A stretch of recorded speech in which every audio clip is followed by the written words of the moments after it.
Spring watering restrictions are already in effect in southern Nevada. We're taking a look at the high pay of our water authority officials. In fact, Rachel O'Brien from OpenTheBooks.com joins us live this morning with more to answer some of the biggest questions right now. Let's start with who, Rachel? Who are these highest paid water officials? Yeah, so John Ensminger, you may have heard his name. He's the general manager of the Southern Nevada Water Authority. He's the highest paid.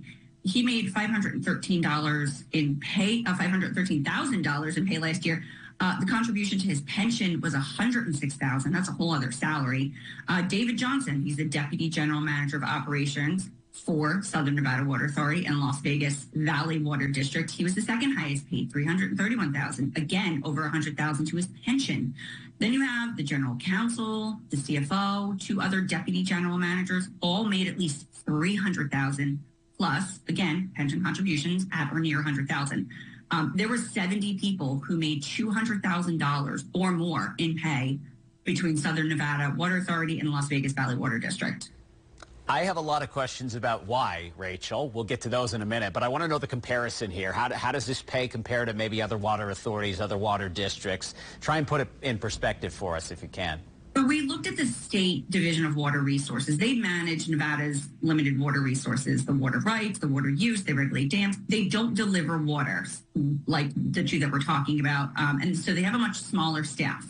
No one on the payroll even makes $150,000. The head of the division, Adam Sullivan, he made $141,000 last year. So there's hundreds of people at Southern Nevada Water Authority and Las Vegas Valley Water District who made more than him. We looked at Metro Nashville Water Services.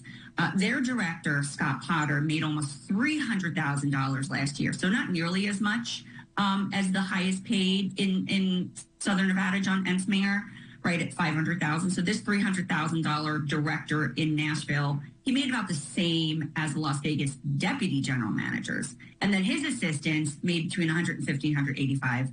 Far less than in Las Vegas area. Yeah, the numbers are eye-opening, Rachel, especially as we're all wondering, like, everyone seems to be really doing their part around Southern Nevada to cut every single drop they possibly can, you know, minimizing water use, replacing grass, drought-resistant landscaping. So they're in charge of all this. What's being done to help us out at our homes to maybe take some of the burden off us?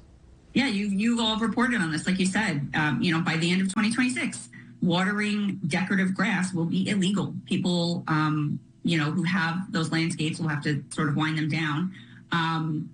Even with these water use restrictions and even fines for people who use the most water, water use is up in Southern Nevada. Hard to believe. We know Lake Mead water levels have dropped, you know, 150 feet over the last 2 decades. The federal government has issued a water shortage declaration. Last year, the Las Vegas Valley Water District made $32 million charging fees to the biggest water users. To 20,000 people who use the most water, they had to pay $32 million in fees. It's still not lowering the use. It's still up. So negotiations are going to happen this year. As you know, Nevada and California and Arizona, they're all going to make arguments for why they should have their portion of the water from the Colorado River water. And Nevada may actually get, you know, cuts to its portion. So it's very hard to know really what to do after all of these changes. Water use is still up. And they're getting paid very large salaries to figure out this problem that seems to be going in the wrong direction here. She's Rachel O'Brien from OpenTheBooks.com. Glad to give us this insight. Glad to learn all of this here on this Friday morning from you, Rachel. So thanks so much for joining us. Have a great weekend ahead.